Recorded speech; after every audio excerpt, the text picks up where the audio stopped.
This summer, meet the magical mermaid at VGP Marine Kingdom from April 12th till May 31st, 2024.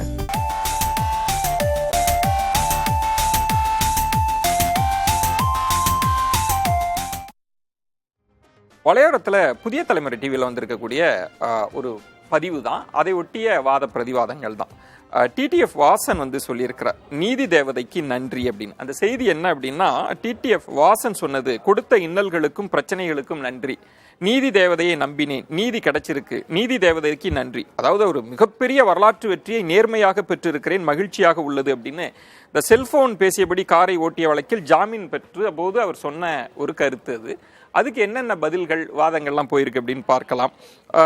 தெய்வ சகாயம் அவர் என்ன சொல்றாருன்னா, அடுத்த முறை நீதி தேவதை மன்னிக்க மாட்டாங்க, சிறைக்கு செல்வது உறுதி, திருந்தி வாழ தயவு செய்து முயற்சி செய் அப்படின்னு சொல்றாரு. தமிழ் சூரியன் அவர் என்ன சொல்றாருன்னா, ஜாமீன் தான் கொடுத்துருக்காங்கப்பா, நிரபராதின்னு இன்னும் சொல்லலை அப்படின்றாரு. அப்புறம் வடிவேலன் அவர் சொல்றது அரசியலில் சேருவதற்கு முழு தகுதி இவருக்கு கிடைச்சிருச்சு அப்படின்றாரு.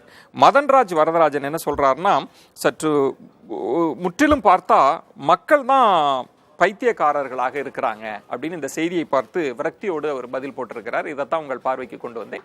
This summer, meet the magical mermaid at VGP Marine Kingdom from April 12th till May 31st, 2024.